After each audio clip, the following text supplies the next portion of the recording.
দার্জিলিংয়ে বেড়াতে যাচ্ছি। একটু আগেই আমরা স্টেশনে পৌঁছে গিয়েছিলাম। আমাদের ট্রেন রাত 10টা 5-এ দার্জিলিং মেল। এখন প্ল্যাটফর্মে ঢোকেনি। তো আমরা অলস সময় কাটাতে কাটাতে ভাবলাম কিছু খাওয়া যাক।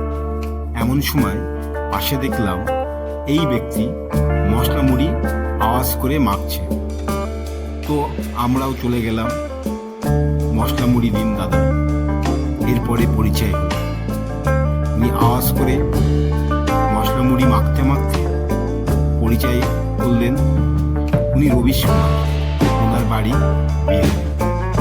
এখনো বিহারে ওনার বাবা মা, ছেলে পুলে ও স্ত্রী থাকে। সারাদিন মশলা মুড়ি বিক্রি করে যে আয় হয় তা থেকে নিজের জন্য খরচ করে বাকিটা ওদের জন্য